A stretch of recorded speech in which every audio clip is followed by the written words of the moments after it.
This week joining us is none other than Sayed Hussain Makke. He is joining us after leaving South Lebanon, where he was a part of the Shia community there that got displaced, genocided, ethnically cleansed by the IOF, the Israeli terrorist organization. Sayed Hussain, thank you so much for joining the Ansari Podcast. It's a pleasure to have you on the show. My brother, thank you so much for having me, and thank you for your patience. It's a pleasure to be here. Man, I have so many questions for you. First of all, may Allah have mercy on Sheikh Ali Khamenei. He was a good man, and may Allah rest his soul and have mercy on him and grant him the highest place of Jannah, him and his family and his young granddaughter who passed away, and all the young children that were killed in Iran, and all the people of Iran. May Allah protect them and protect the people of Lebanon and Gaza and Palestine and the Muslims all around the world, Sunni, Shia, whatever it may be. If you're a part of our civilization, if you care about our people, then you are of our people. So I just wanted to start off with that. Ahsan, barakallah fiqh. May Allah subhanahu wa ta'ala bless and have mercy on all our amwat, and may He bless this ummah and its unity. May we all stick together in this path moving forward, inshallah. Moving forward, Ameen. Now, I wanted us to take a step back before we even talk about current events. I wanted to understand from your perspective, from the Shia perspective, what happened in Islamic history that caused our people to separate and caused this tension and misinformation for over 1,000 years. What's your perspective on this, Sayed? Ahsan. First of all, I just want to say thank you for having the honor and courage of having a Shi'i brother here to explain their perspective on Tashayyu', because so much discourse has taken place about Shi'ism in the last few months, and subhanAllah, many Shia have not been platformed. So alhamdulillah, thank you for that. As for the question, if we look at Islamic history, we see after the death of Rasulullah, there was a split amongst the Muslims when it came to the Khilafah. And the main point of difference amongst the people who now call themselves Sunni and Shia is that the Sunni would traditionally say that Abu Bakr was the rightful first Khalifa after the Prophet, whereas the Shia would say that Ali ibn Abi Talib alayhi salam, who was the cousin of the Prophet and the son-in-law of the Prophet, that he was the rightful successor to the Prophet. However, that's where the discourse really begins, and then in Karbala is where truly the Shi'i identity started to form itself. However, if we look at the two sects right now, the difference is not only in the historical aspect or the political aspect, because many people think that it's a political dispute, and why would people be speaking against each other so much for a political dispute that happened 1,400 years ago, whereas we would say it's more of an issue of creed, actually, not just a political dispute. Politically, in history, yes, I mean, the first Khalifa was the first Khalifa. The second Khalifa was the second Khalifa. The third Khalifa was the third Khalifa. Ali ibn Abi Talib was the fourth Khalifa. That's what happened. And that's the history. And that's the politics. But within Shi'ism, it's not a fiqhi issue of a leader per se. The Shi'i believes in the spiritual successorship of the Prophet, not only the political one. So it would be part of their aqidah as well. That would be where the main difference lies, in that the Shi'i views that the successor of the Prophet has to succeed him even in knowledge, even in the spiritual leadership of the Muslims, and that's really the main difference. However, so much of what the Shi'i and Sunni share today in terms of the common denominators, they have way more in common than they have differences. And this is why unity is such an important aspect, especially to Sayyid Ali Khamenei, who you mentioned in the beginning of this. He always focused on the unity of the Muslims as the first pillar. So we have the same Kaaba, we do the same Hajj, we do 5 prayers every single day, we face the same Kaaba, the same Quran, the same Allah subhanahu wa ta'ala, the same Rasul, the same prophets before our Rasul. So alhamdulillah, there are so many more things bringing us together than keeping us away. But of course, in the current climate, in the last few years, we've seen how much of an issue of identity has caused the clash between Sunni and Shia Muslims. Yeah, and I think it's foolish for non-Muslims to pin us against each other. You know, the Israelis and the Americans would have loved if they could have gotten Saudi Arabia and Iran to fight each other and sell them the weapons.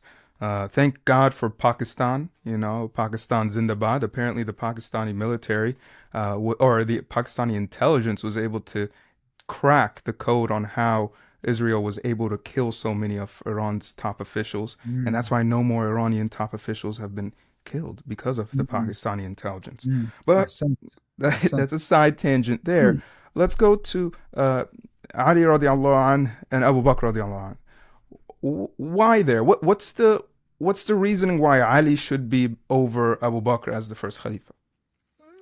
Well, within the discourse, when it comes to history, the Shia would say that throughout the life of the Prophet, Imam Ali alayhi salam was the very special individual that was with him from the very beginning as the first Muslim after Rasulullah sallallahu alaihi wasallam. He was a small boy who the Prophet raised. Of course, as you know, Abu Talib, Imam Ali's father, he's the one who raised the Prophet after his grandfather Abdul Muttalib passed away from when he was 8 years old. So when the Prophet is 8 years old, he's in the house of Abu Talib. When the Prophet becomes 30 years old, Ali ibn Abi Talib is born. And then Rasulullah sallallahu alaihi wasallam, he takes Ali and he raises him. So within the traditions, Imam Ali speaks about his life with the Prophet, how even when he was a baby, Rasulullah would chew the food before he would take it and give it to him before the Imam had teeth. Imam Ali would describe it as, he describes himself as a baby camel in between the mother camel's legs. Wherever Rasulullah would go, Ali ibn Abi Talib would go. The first one to follow the Prophet. In fact, there are narrations in both Sunni and Shia books that speak about Sayyidah Khadija alayhi salam praying alongside Rasulullah and Ali ibn Abi Talib next to the Kaaba, where people would say, those are the only three upon this deen, before everyone else. Imam Ali, throughout all of the different occasions in the Prophet's life, from sleeping in his bed, giving himself in case the Prophet was going to be assassinated on his hijrah to Medina, Imam Ali slept in his bed. Rasulullah chose him. Rasulullah chose him in every single point of decisive moments in the Prophet's life. Even when he entered Medina, he wouldn't enter until Ali was reunited with him outside of Medina. When all the people wanted to ask for his daughter's hand, Fatima's hand, Fatima didn't accept except for Ali ibn Abi Talib. Ali was the father of his two grandsons, Al-Hassan and Al-Hussein, who the Prophet dearly loved as his own sons and called them Sayyidai Shababi Ahl al-Jannah. In Badr, it was Ali that defended the Muslims. In Uhud, it was known in Uhud how many of the Muslims were killed and massacred. And that was when Ali truly was known as that warrior that defended the Muslims in Uhud. He didn't run away. He remained with the Prophet when the Prophet was surrounded. In Ahzab, when Amr ibn Abdul Wid came in to fight the Muslims in Medina when they were surrounded, and there were not any Muslims that would go and fight Amr, who was known as the great warrior of Arabia. Again, Ali ibn Abi Talib is the one that went. In Khaybar, when no one was able to break the gate of the Jews, Rasulullah, when he chose Ali and gave him the flag and said, I will choose the one who I and Allah love, and the one who loves myself and Allah, and it was Ali ibn Abi Talib. In all the different occasions, the main occasions when it came to Hunayn, the Fatah of Mecca, in all the different occasions, Ali was known, and he would tell him, you are to me as Harun is to Musa. He would leave him as his deputy. Everyone knew Imam Ali's position. This was not something debated. In fact, there are many Sunni scholars now that would say it's true. It probably should have gone to Ali ibn Abi Talib. But that's what happened. At the end of the day, they say that's what happened. Of course, on the day of Ghadir is when Imam Ali was chosen overtly in front of everyone, in front of tens of thousands of Muslims after the final Hajj. This is accepted by both Sunni and Shia narrators, of course, there's a difference of opinion on what the words mean. But the Prophet says, whoever ayaham is Mawla, Ali is his Mawla, Allahumma wali man wala wa adi man adah. So the Shia would say this was the official appointment. However, there's a difference of opinion in terms of what Mawla means. So the person doesn't accept this would say, no, it means something else. According to historical facts, Ali was the closest, even if you want to say Sahabi, he would be deemed as the closest Sahabi. Yani no one could really compete with that. So naturally, the idea was that Ali was the one, especially because he claimed it himself. Ali said, it was mine. But then that dispute happened. At the end of the day... Oh, so you're saying Ali he thought he should have been the first Khalifa? Was he upset when Abu Bakr was appointed? So then this is, once again, the historians differ according to Ali's reaction. But the Shia historians are unanimous that yes, Ali was upset with that. And that's why he didn't give Abu Bakr bay'ah. When it was happening, Ali went to his own home. He wouldn't give the first Khalifa bay'ah. However, he remained a support for the Khulafa, for the first, second, and third Khalifa, at the end of the day for the benefit of the Muslims. So even when it came to their military advice, when it came to everything that they were even planning to do in conquests, so Ali bin Abi Talib, for example, was the general of the army in all the battles of the Prophet. But when the Prophet passes away, Ali disappears. He doesn't take part in any battle. For 25 years, he does not participate in the conquests. He does not go against any army up until he becomes the Khalifa. So this is, there are many question marks there. And now a quick message from our sponsors. Assalamu alaikum. You've heard the lectures on riba. You know it's a problem, but no one's ever given us a solution. That's exactly why I'm partnering with Dr. Rami, a successful dental surgeon and the founder of My Debt Clinic. The Debt Clinic is removing hundreds of thousands of dollars of debt every single day and bringing debt relief to millions across the nation. Whether it's credit card debt, personal loans, or private student loan, the consultation is completely free, no upfront fees. And here's what I love about them. They don't just help individuals.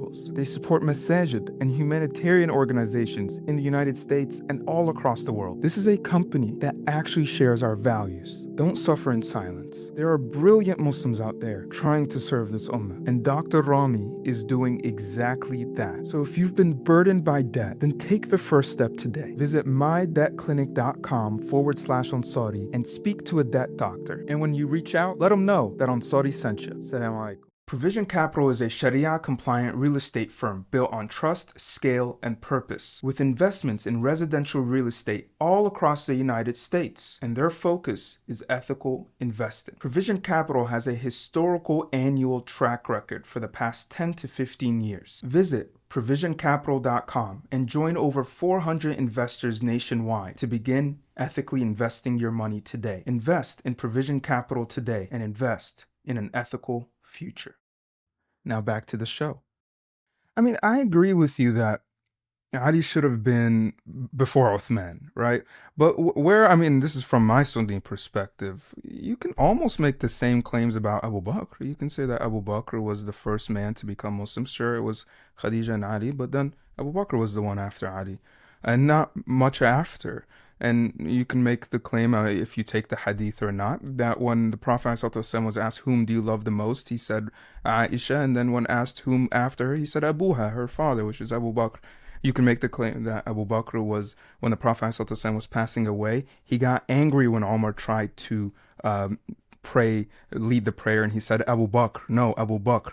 And many Sunnis say that was the moment when he was appointed. And then another narration of the Prophet ﷺ says, Ana wa Abu Bakr wa Umar, Ana wa Abu Bakr wa Umar, right? And that no prophet is sent without being given two right-hand men, almost a right hand and a left hand. And he said, for me, that is Abu Bakr and Umar. And so actually, if you go down the narration for every Sahabi, and that's the thing about the Prophet ﷺ, you would think they're number one. You would think they're number one because of how the Prophet ﷺ speaks of them. But even at that time, the Sahaba decided on Abu Bakr, right? I actually come from the lineage of Sa'd ibn Ayyub al-Ansari, who also thought he should have been the Khalifa. Now, I don't agree with my grandfather there. He should not have been the Khalifa. But because he was the leader of the Ansar, he thought he should have been the Khalifa. But he shouldn't have. So it seems like so many people obviously vied for that position. Why does it matter? Why does this matter at all? Who was first, second, third? I mean, the whole point of the religion is don't vie for power. Ahsant. This is why I would say that Ali bin Abi Talib wasn't vying for power. In fact, when they asked him to become the fourth Khalifa after the passing of the third Khalifa, he was denying it. He didn't want it. The people were pleading with him, and he said, "This means to me as much as the sneeze of a goat. This means nothing to me. I don't want a dunyawi position." Because most people would not even be able to handle his type of justice, because it's known Ali ibn Abi Talib was very direct with his justice. Yani no one would receive any nepotism or any more than anyone else just because they were close. But it's not the idea of power. Yani, as we know, the leaders of Islam were always people that were ascetics. They were not doing it for power or dunya. They were doing it because there was a benefit to the Muslims. These are, the righteous leaders. So when it comes to, can I ask you something? Did you think Abu Bakr radiallahu anhu was a good Khalifa for the 2 years that he ran? What do you mean by good Khalifa? In what regard? Like, it's like, okay, Ali should have been, but you know what? Abu Bakr did do a pretty good job. Is there that sentiment? I would respond, first of all, with a great tragedy, which was the death of Fatima, alayhi salam. And Fatima, it's known in even Bukhari and Muslim, that she died angry with Abu Bakr. She died angry with him, and she wouldn't talk to him. She was upset with him. Yes, she went to the Prophet's mosque. She gave a great speech about how they had taken what was rightfully hers. He took her inheritance that she deemed to be hers. He said that was for the Muslims. She said, "My father left it for me." Aside from what she believed was the oppression upon her husband. So she spoke very loudly, and she died soon after the Prophet. And it's also known in the Sunni corpus that whoever Fatima angers, Rasulullah would be angry. And if Rasulullah is angry, Allah subhanahu wa ta'ala would be angry.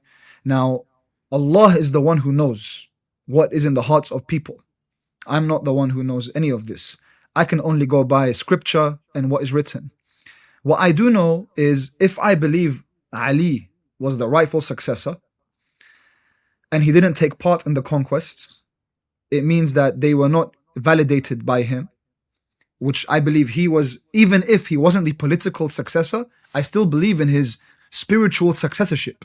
So I still take my knowledge, my ahadith from Ali and the household of the Prophet.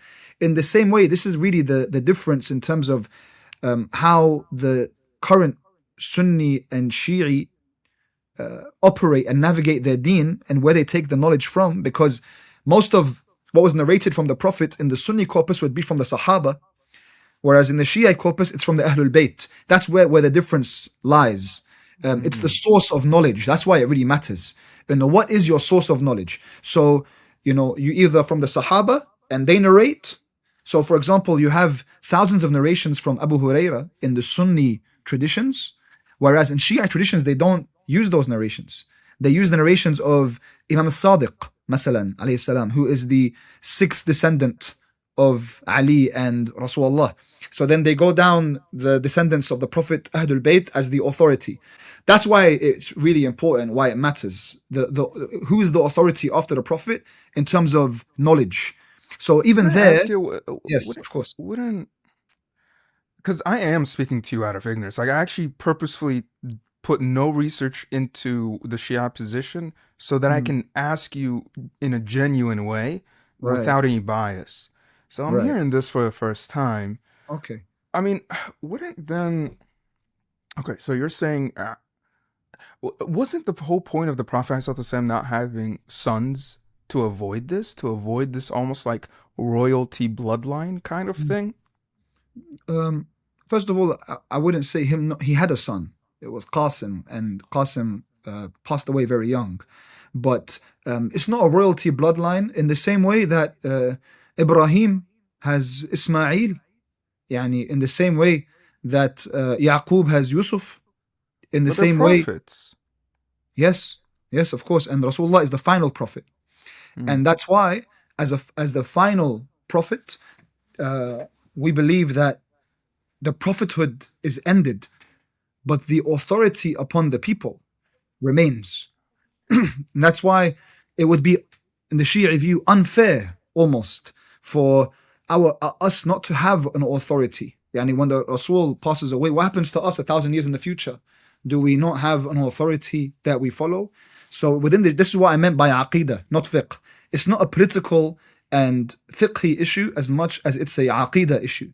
As in, what is the authority, the hujjiyah, the authority of the knowledge of the Quran and Islam? Where do I get that from? In the Quran, Allah subhanahu wa ta'ala says, فَلْيَنْظُرُ الْإِنسَانِ إِلَى طَعَامِهِ. Let man look towards his food. And food, Imam Abu Bakr alayhi salam says that food is knowledge. I need to look to where I get my knowledge from. Where does it come from? So then, of course, there has to be a way in which we decipher the Quran and decipher the history. So, masalan, let me give you an example of methodology. When I was right now trying to explain to you my perspective on the first Khalifa, I used a Sunni source to say that Fatima was angry with him. Because if I use a Shi'i source, you can just say, right, but the authority of that, I don't accept the authority of that. So I have to give you the authority of a Sunni book narrated by Sahaba for you to accept that. Whereas when you were mentioning, for example, the different narrations that were praising some of the Sahaba, those are not in the Shi'i books. So some of those wouldn't be accepted based on the authority not being accepted in the Shi'i books. Now, of course, some are historical facts. At the end of the day, for example, Abu Bakr did go with Rasulullah in the Hijrah. He was his partner and he went with him into the cave. And these are historical facts no one can deny. But I meant more in terms of the praise. Like when he says, Abu Bakr and Umar and I, for example, that would be considered a hadith found in Sunni sources that wouldn't be found in Shi'i sources. So then it's not accepted in terms of authority. Unless we're able to find hadiths from the other denominations' books that the other denomination would accept. Interesting. So that's a So problem everything right that I mentioned there. about Ali, everything I mentioned about Ali is accepted in the Sunni sources. That's why I'm saying it. And I even mentioned the difference of opinions. So there is much more in Shi'i sources, but that doesn't mean anything if I'm speaking to a Sunni brother, because he doesn't accept the authority there.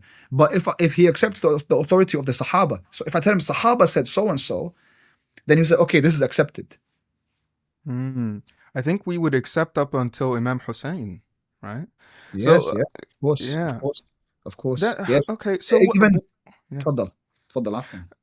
No, go ahead. Finish it. I just wanted to mention, like, subhanallah, with the recent war and how much people were interested in Shi'ism and they started asking about Imam al-Hussein and Karbala, this year I found, more than any other year, many of my Sunni brothers and Imams and Sheikhs were giving lectures in Muharram about Karbala and Imam al-Hussein and how he saved Islam and he saved the Sunnah of the Prophet and he was the beloved son of the Prophet. So this was a great pivotal moment, I think, for me, especially my whole life. I hadn't seen this. I had felt very outcasted as a Shi'i Muslim who was often yearning for unity. When I saw this and I saw how Imam al-Hussein's sacrifice was recognized as that which saved Islam, how Imam al-Hussein alayhi salam's position was seen as the one who made sure that the word of the Prophet and the Sunnah of the Prophet remained alive, because he was killed only 50 years after the Prophet's demise. Only 50 years. It's insane, yani. Imagine he's the only remaining descendant of Rasulullah, direct descendant aside from his descendants.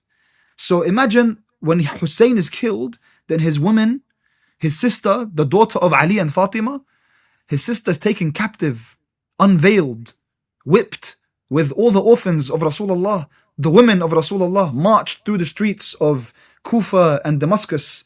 These were the daughters of the Prophet. These were the descendants of the Prophet. Only 50 years after the Prophet, by who? By those who call themselves Muslims, who prayed Dhuhr and Asr, and then came and killed the family of the Prophet. It's a very tragic moment in history. It is. It is. And there's no dispute about that. And that is something that when I learned angered me. And I just couldn't even understand how someone could kill the Prophet's grandson, Isa. That just, it doesn't even make sense to me. I mean, like, Yeah. what? Yeah, because you love Rasulullah. That's why. Yeah. And because you love Rasulullah, you think, how can someone do that? Yeah, and Rasulullah, when he would pray, Hussein would be on his back. When he would take long in ruku' and sujood, so Hussein doesn't fall. He took him everywhere. He said, Hussein minni wa ana min Hussein. He raised this boy. He's the one who raised him. So when I can only imagine how Rasulullah received Imam al-Hussein in Akhirah after everything he had went through. And he was beheaded. His head was taken around everywhere. Because, by the way, because of the victory. His head was put on a stick, wasn't it? On a spear, yes. It was paraded. And the emperor, I would say emperor, not Khalifa, the emperor, Yazid, he would poke at his lips with a stick. No, I don't think anyone in their right mind would call him a Khalifa, Yazid. Yes. He called himself that, unfortunately tainted that title. So this, it's because of the love of Rasulullah. You said that he poked his head with a stick? Yes, he would poke his lips and head with a stick in front of his family in order to taunt them. And he gave the head of Imam al-Hussein to his young 12-year-old daughter in the dungeon, who wept with his head until she died. She's buried now in Damascus. Her name is Ruqayyah. The Sayyid Ruqayyah shrine is built in her honor. She died from grief, holding her father's head in the dungeons of Damascus. Is there a difference on opinion on this, or no? These are historical facts. Yeah, these are just historical facts. In fact, we say we didn't even receive all the madness that occurred. What we have received is very little from what occurred. They were deprived of water. They were killed thirsty. All the children were killed thirsty. They were massacred. That's interesting that you're saying. I think that's the issue right there, is that neither of us are taking each other's sources. So obviously I don't know enough about the sourcing of the Shia position, but my question to you is, what's wrong with the Sahabis? Like, why not take them as a good source? Why not Abu Hurairah? Why, like, even when I asked you about Abu Bakr radiallahu anhu, do you think he did a good job as the first Khalifa? And he only was Khalifa for like 2 years, and it wasn't like he did that. So, and you kind of gave almost like a politically correct answer there. So I wonder, because some Sunnis or many Sunnis would say that, well, the Shia curse the Sahaba, and the Shia say they curse Abu Bakr and they curse Omar. How could we even ever be the same religion as them, and so on? And what would you say to them? What would you say to that? Why not give praise to the Sahaba and simultaneously say, you know what, Ali should have been? Why do they have to be mutually exclusive? Oh, no, they don't have to be mutually exclusive. I praise many of the Sahaba. In fact, there are many Sahaba that are the greatest saints and leaders in history. So the Shia opinion upon the Sahaba is a high opinion. It just depends on which Sahaba. So, for example, Ammar ibn Yasir is a great Sahabi in the Shia point of view. If you look at Abu Dharr al-Ghafari, Salman al-Farisi, or known as Salman al-Muhammadi, these are all of some of the greatest Sahabis. And some of them even were part of the conquests afterwards, when Ali wasn't. However, when you're speaking about the Khalifa himself, this is now a very specific person, not Sahaba. Sahaba is a very general term. If you're asking me about the Khalifa himself, from my point of view, he shouldn't have been the Khalifa in the first place, and he took a right of the person that I deem to be the successor of the Prophet. So it's, as you can see, it's difficult for me to have a positive opinion of that. However, But do you think he was ill-intended in that? I don't think he was ill-intended in that. I mean, let's just be fair. So how about for him as a Sahabi? Is Abu Bakr a good Sahabi? Before the passing of Rasulullah, I would say that their life should be judged differently than after the passing of Rasulullah sallallahu alaihi wasallam. Because before the passing, I mean, they did hijrah with the Prophet and they were with the Prophet for many of his battles. Even though in some battles, perhaps a lot of the Sahaba, like in Uhud, they didn't stand up with the Prophet in the way that they should have. And Allah subhanahu wa ta'ala reprimands them in the Quran for this. This is why Ali stands out for me in terms of he was never reprimanded. In fact, he was always the one that remained steadfast, even when the odds were against them. However, after the passing of the Prophet is different. For example, Talha and Zubayr, they were of the greatest Sahabis before the passing of the Prophet. Even afterwards, for example, Talha was one of the people that was siding with Ali ibn Abi Talib against Abu Bakr. After the Prophet passed away, he was defending Ali ibn Abi Talib. He said, no, it should be Ali. Now, if you fast forward 20 years, 25 years, Talha is in an army fighting alongside Aisha, the daughter of Abu Bakr, and Talha and Zubayr are fighting against Ali ibn Abi Talib, who was at that time, according to the Sunni point of view, the rightful Khalifa. So then this battle, the battle of the Camel, Marakat al-Jamal, this is a battle that is very difficult for anyone to assess. And what I have found when it comes to the Sunni reading of the event, it's that, look, these are all Sahaba. Allah knows best. We can't really choose. We don't know what to do. So that's the politically correct answer, perhaps. Whereas if I was to look at it, I would say, no, there's someone that's wrong here. And there were thousands of Muslims that were killed in this battle. It can't be something I just gloss over. There's a problem here. It wasn't Talha, it was Zubayr. Zubayr was the one that was defending Imam Ali alayhi salam. But Zubayr dies in the Battle of the Camel. So then, this is the question here. Okay, how does one judge Zubayr? He was defending the Prophet the whole of the Prophet's life. And then, even he defended Ali ibn Abi Talib after the Prophet. But then, in the end, he sided against Ali in a major war. But he believed he was doing perhaps the right thing. And he was doing it with the daughter of the first Khalifa.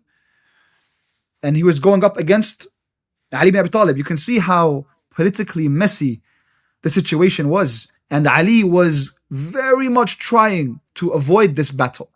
But this is where the Muslims went after the Prophet passed away. It's not me saying it. It's actually a tragic historical issue, historical fact. That battle really is what separates everything. The Battle of the Camel before Karbala.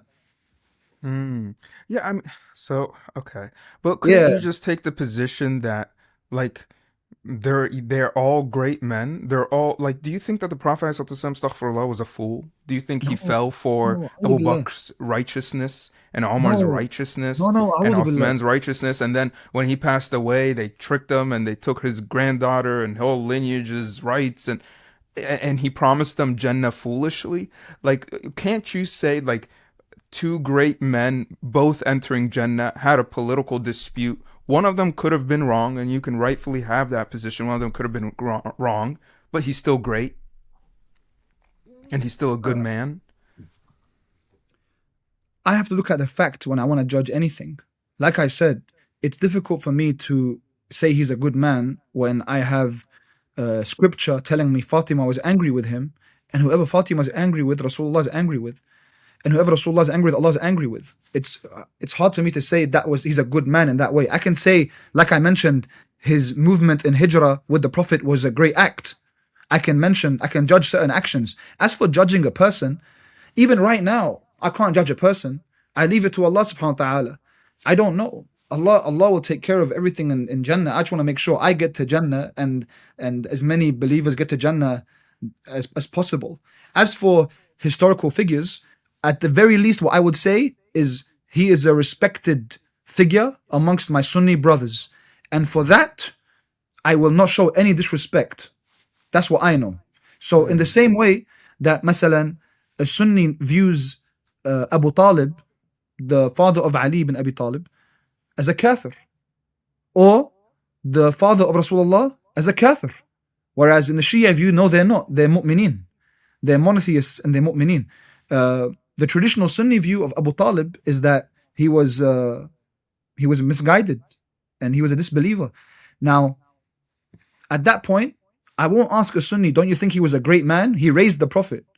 Man, it's besides the point. That's with Allah Really? subhanahu wa Because ta'ala. I would no, I think most Sunnis would say he was a great man, and there is a difference of opinion whether he was a kafir or not. Because Right. the Prophet's uncle, told him, "I swear I heard him say shahada," and the Prophet Ahsant. said, "I didn't hear it." So, Mm. I mean, like that's what it is. Things are messy. Like Yeah, they are. They are.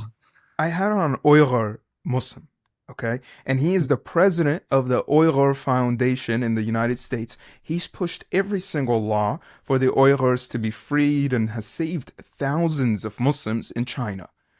And then I look at it, and he's on the Times of Israel and Jerusalem Post telling the Jews how great they are and how they're the only ones that can understand the Uyghurs. And he basically went over there and kissed the wall. He didn't actually physically kiss the wall, but he went and kissed the hand. And then he Mm. came on the show.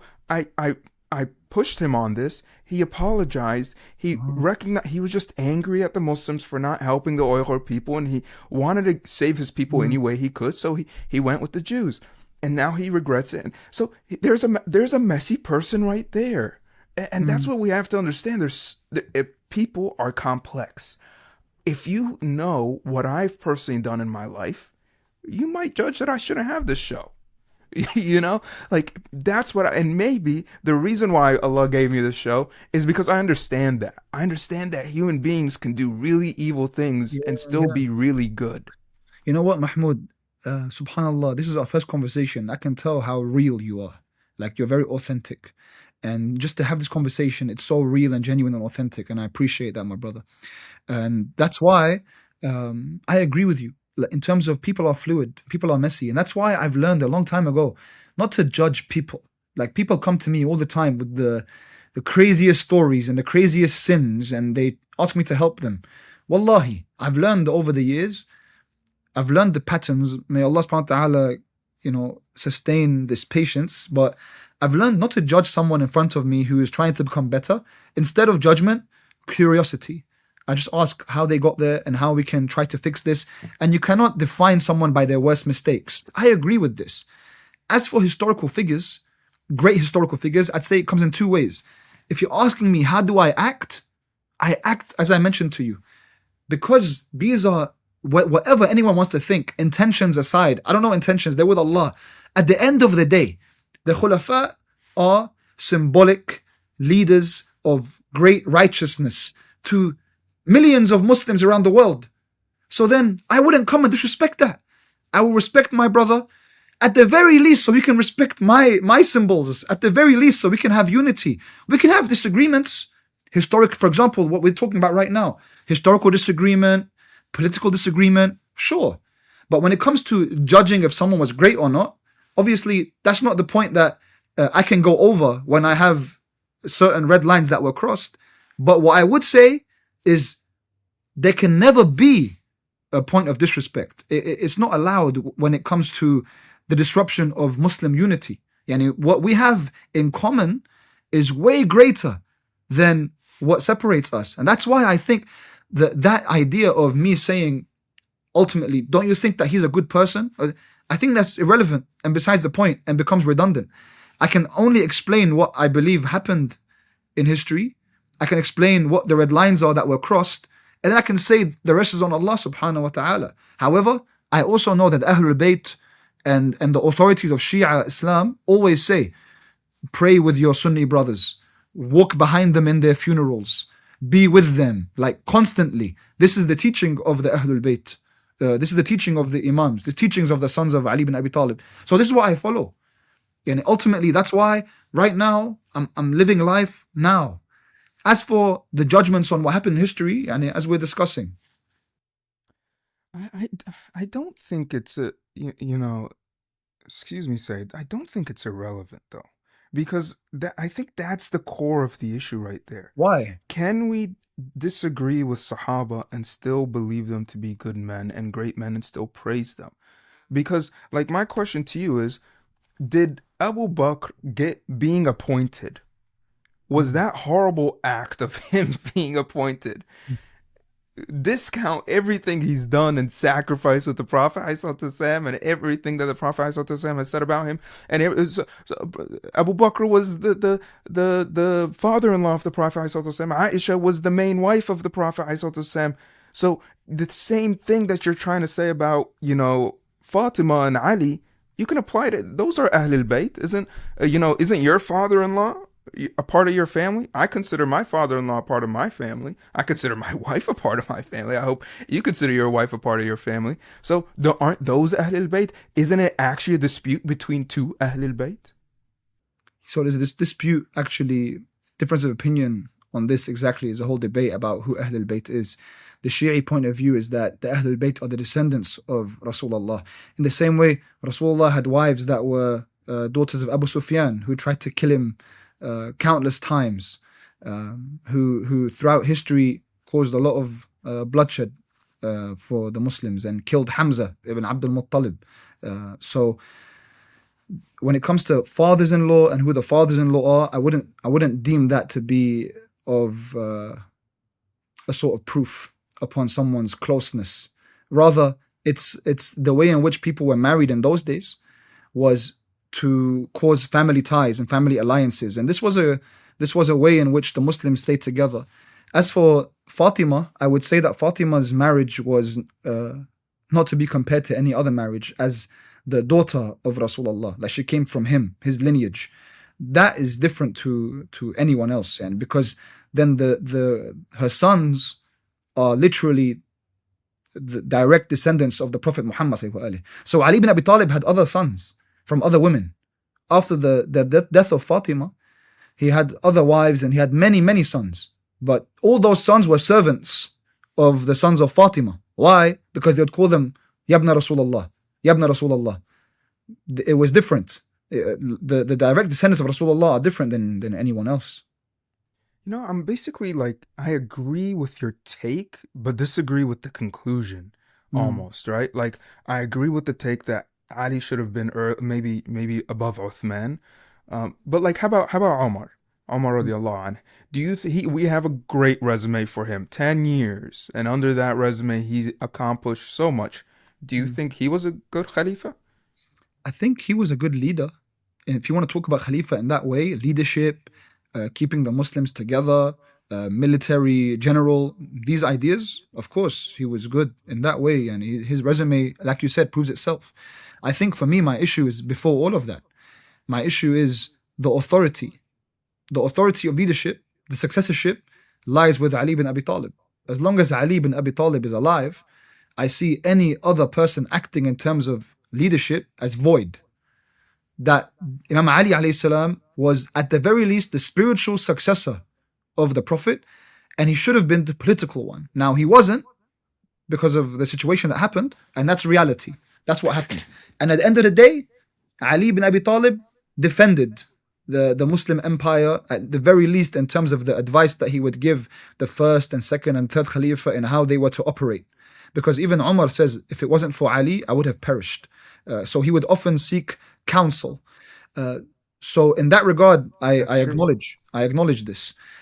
However, you can see why, for me, it's difficult to overcome the red lines that were crossed right after the Prophet passed away. I'm still there. What were those red lines? What are those red lines for you? Oh, the first one is the successorship itself. It's beyond political. It's what I believe Allah wanted. It's part of religion, yani. So do you think Allah didn't get what he wanted? Yes, I believe Allah subhanahu wa ta'ala didn't get what he wanted, of course. Now, this is all within the decree of Allah. But Allah didn't, when I say Allah didn't get what he wanted, this is a controversial statement because it can be taken so many different ways. Like, does Allah want people to get raped? La samahullah? Of course not. Does he want people to get bombed in Gaza? Of course not. Like, that's what happened. But that's not the want that I'm talking about. I'm saying Allah subhanahu wa ta'ala appointed Rasulullah as the Rasul. And Allah appointed Ali as his successor by what Rasulullah said, that Allah is the one who appoints. And Harun is to the Prophet, Harun is to Musa as Ali is to Rasulullah. So when Ali is not given the political leadership, despite what I believe is Allah's acknowledgement as the successor of the Prophet, then that's a red line. That means that the religion is not as pure as it was meant to be, because the authority became someone other than it should have been. And that's why Shia continue to take the authority from Ali bin Abi Talib and his descendants to tell us what the Prophet said. Qala Rasulullah, who said? Imam al-Sadiq said, Ali bin Abi Talib said, Imam al-Baqir said. Whereas on the other side, it's not seen this way. It's seen, no, the Sahaba are the authority, because there is no spiritual successorship based on divine knowledge, let's say. Whereas the Shia would say, no, there is divine knowledge that the Ahlul Bayt have access to. The same access that Rasulullah has. This is a major difference. As a child, I used to hear stories of Muslim heroes who helped build, heal, and save the world around them. I used to hear stories of Mahmud Saifuddin Qutuz practicing with his wooden sword when he was just a little boy. So I asked myself, what's my wooden sword? And then I realized what our enemies have realized, that the online world is also another battlefront, and the Muslims are actually winning. And we believe and intend for this show to be on the front lines. We only made it this far through the help of Allah and our dear Ansari members. If you believe in what we're building, become a member of the Ansari Podcast. Join our membership program by clicking the link below and help us grow into something that can change the world. Now back to the show. Okay, so we're clearly not gonna. We can go in circles forever about this Sahaba thing. Let's go to the battle of the Camel here, and let me understand from the Shia perspective what happened there. So in the Battle of the Camel, after the fitna that occurred with the death of Uthman ibn Affan, we believe that there was a lot of conspiracy coming from Damascus and Muawiyah in Damascus. And at the time, Aisha wanted revenge for what happened with Uthman. And there were many others who wanted revenge for what happened with Uthman. And they wanted the killers of Uthman.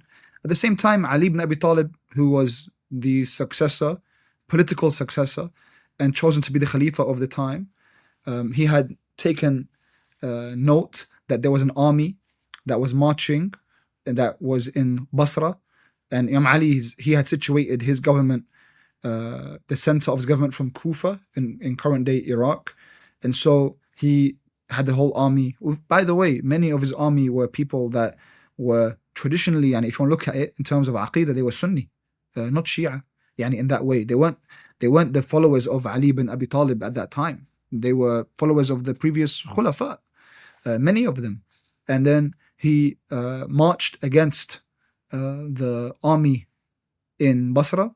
And if you look at the texts, he was urging and pleading for there not to be a war, for them to talk about what would happen, and that he would bring people to justice for what happened to Uthman. This is besides whatever other intentions. This army is the one that came to get revenge for Uthman? Yeah. If you're talking about? Yes. It was seen as a revolt against Ali bin Abi Talib.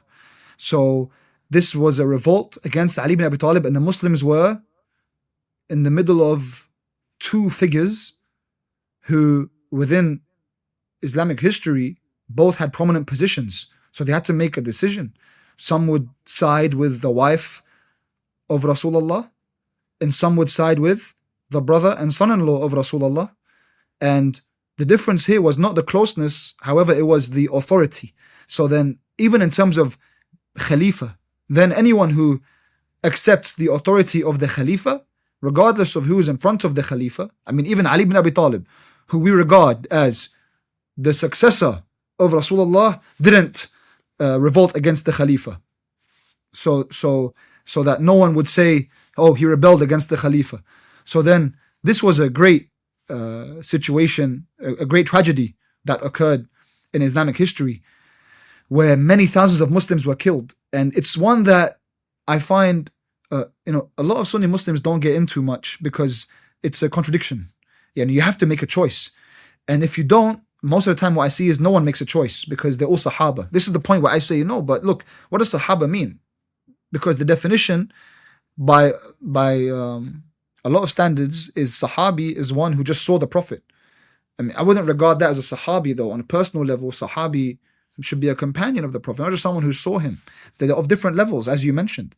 So at this point, you have to make a distinction. Who was right and who was wrong? If you say Ali was wrong, you're saying that the Khalifa was wrong. If you're saying Aisha was wrong, you're saying that the wife of the Prophet was wrong. But the problem is, you can't say otherwise except by be contradictory. Because if you say Ali was wrong, but he's the Khalifa, the army was supposed to listen to the Khalifa, otherwise what's the point of being the Khalifa? And at the end of the day, it was Muslim against Muslim. So this was the precursor of what would occur afterwards, even in Siffin.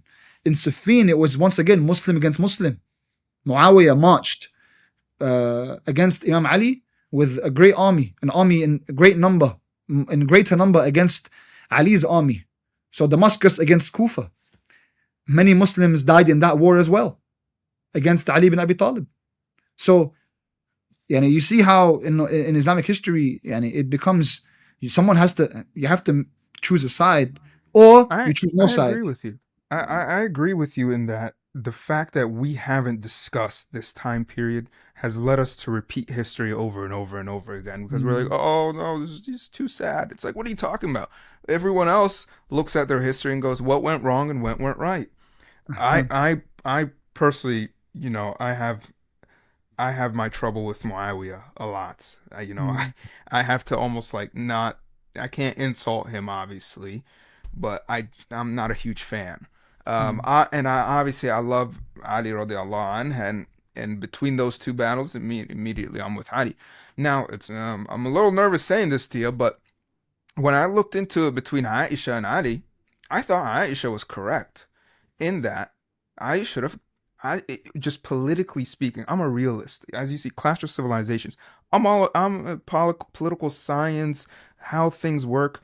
I'm like, man, anyone that has just taken over governance, and you know what the Americans say George Washington did the best?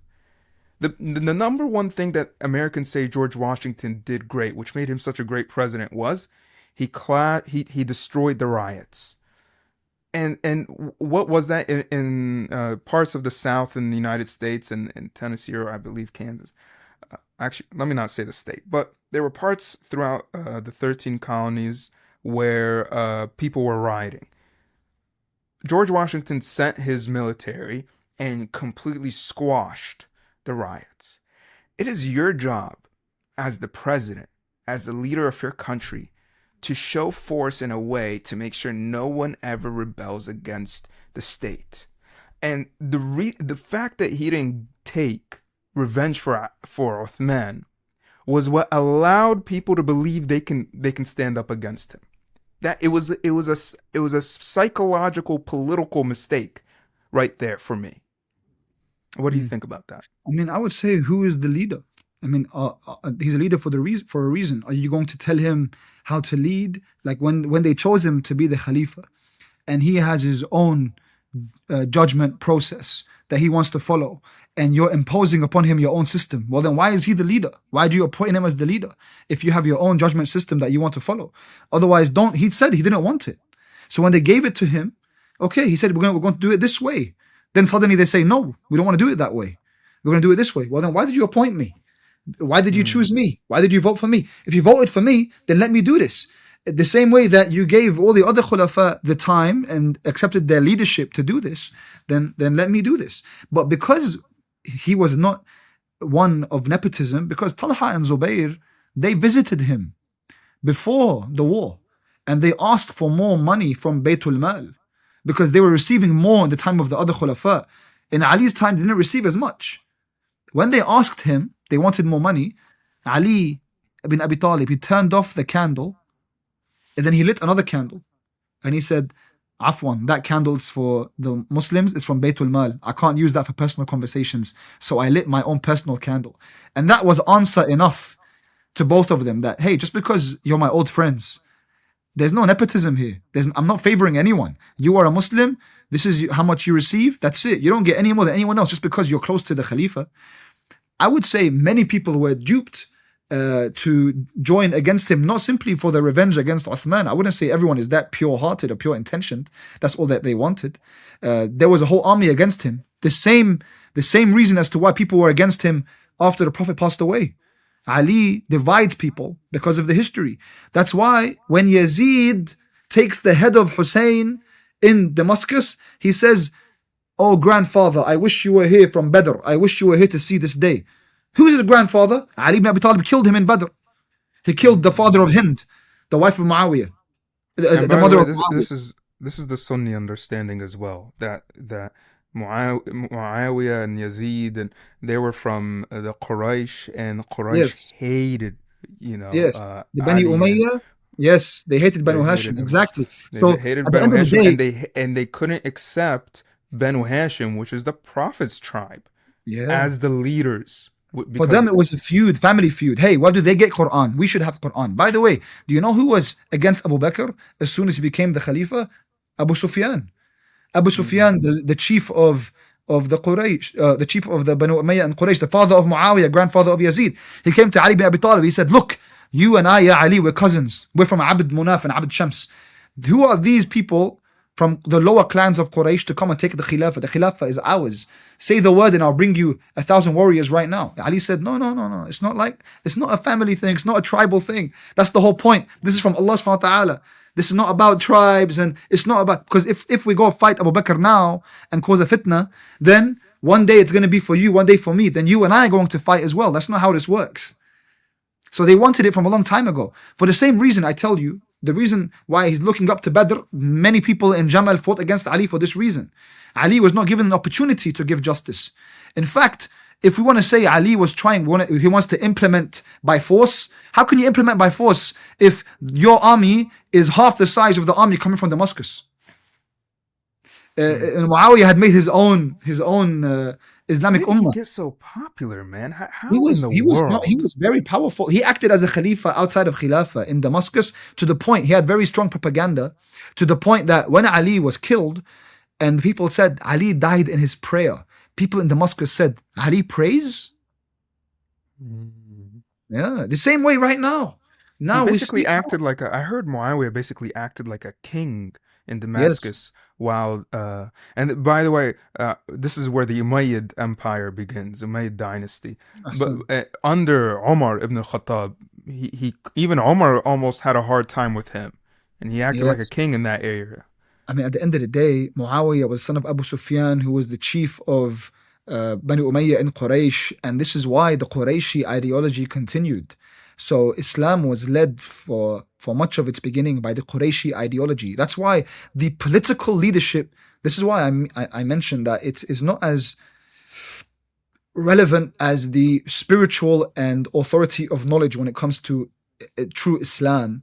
And Islam, the Islam of Rasulullah sallallahu alaihi wasallam, doesn't have to be transferred into the political climate for it to be acknowledged as the true Islam or what Allah truly wanted. You know, it's what Allah truly wanted is there, whether we accept it or not, and then it's upon the Muslim to find it. Yeah, I mean, I agree with your take. Yeah, Like that's why that's what I'm having, like, subhanAllah, yeah. a little bit of trouble with, is like I agree with your take, but then I don't agree with the conclusion that these guys must be That's bad okay. then, Yeah, I mean, right? look, this is like a not an overnight thing. It's so deep that one really has to put like a big jug of tea and sit down and contemplate for weeks. But I have a series on YouTube on the life of Imam Ali, and I go into a lot of these pesky details. It's a 10 part series, and I try to like source everything. So if you were interested or anyone's interested in that, that's on YouTube. And we go into the Battle of Jamal, like, I speak about it for a whole hour, Safin a whole hour, and all the little things that led up to it and how it could have been avoided or what led to that situation. Are you able to lightly touch on the Yazid? Can you tell us what happened between Yazid and Imam Hussein? Yes.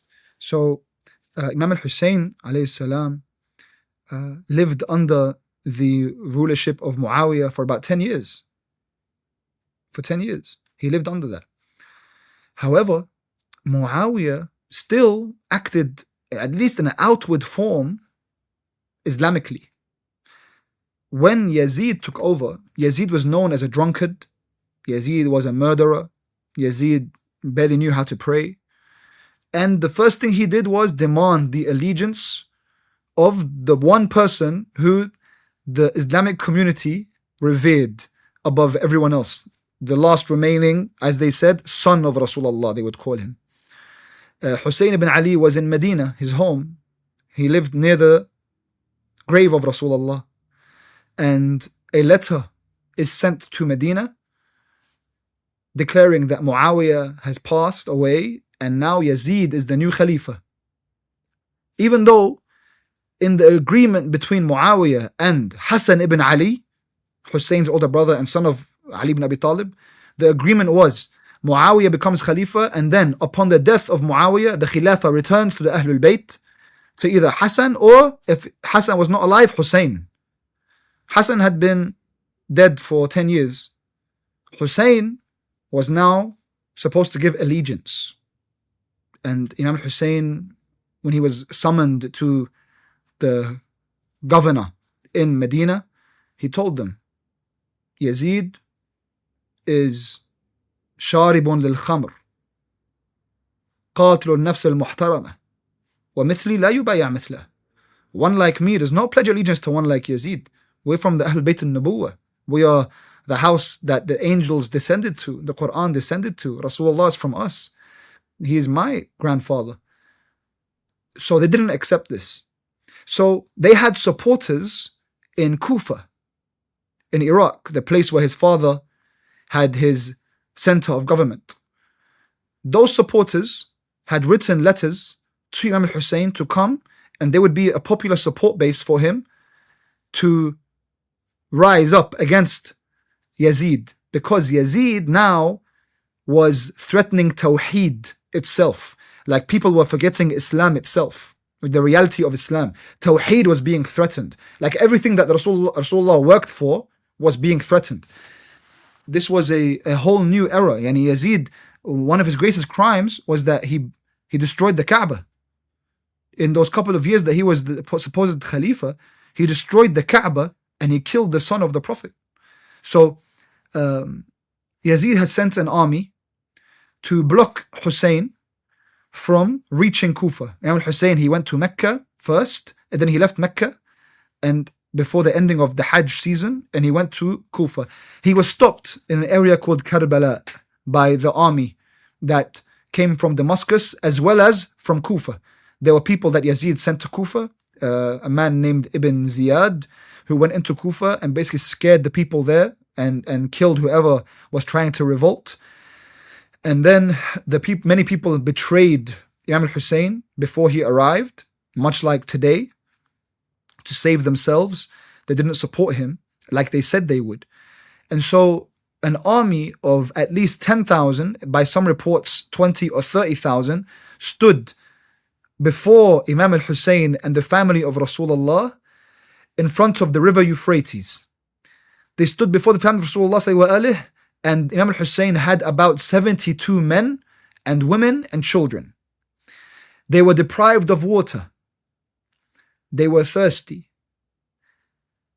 And then one by one, they were killed to the last man until Hussein was by himself, calling, Hal min nasirin yansuruna? Is there anyone there to help the family of the Prophet?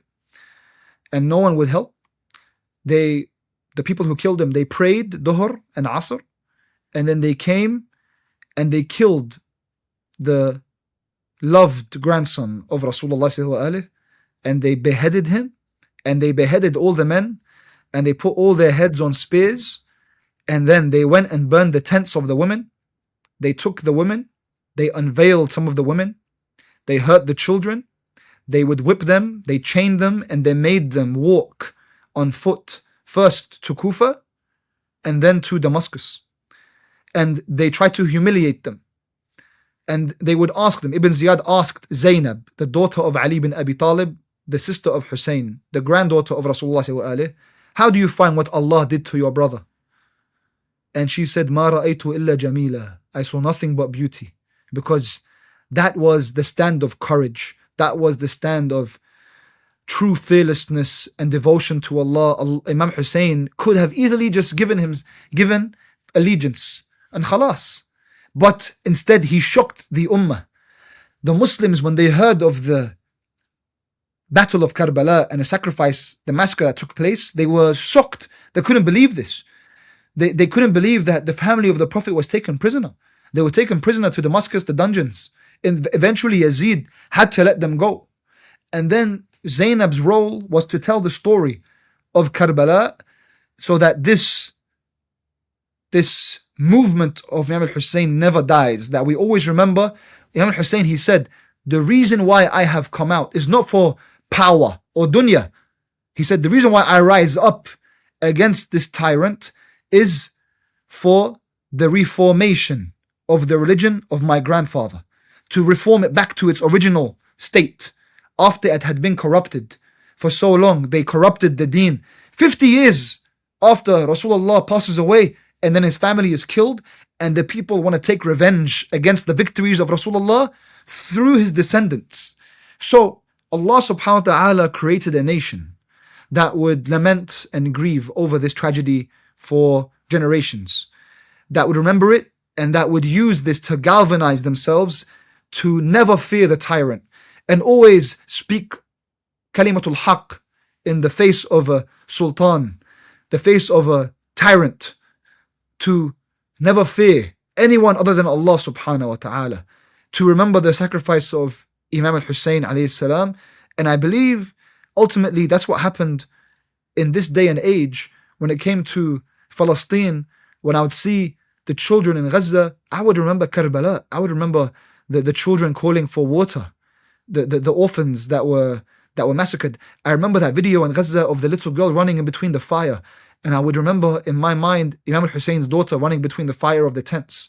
This is what I believe the true lover of Imam al-Hussein cannot stand for, any sort of, la samahallah, injustice in this world. If he truly claims to cry for Imam al-Hussein, then he does that with action in standing up for the oppressed and speaking against the tyrant of the time.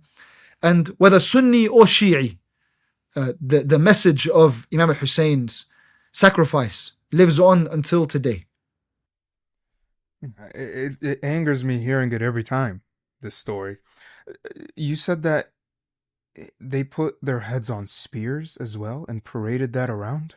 Yes, they paraded the heads of Imam Hussein and his companions and his brothers and his sons around Kufa and Damascus to show this was all the doing of the tyrant and the powers that be, who you can only understand if you understand Quraysh and Islamic history. This is why it's not preposterous to me what occurs after the Prophet passes away, because only 50 years later, what would have been absolutely preposterous that no one could possibly accept happens. So in some cases, fact is stranger than fiction.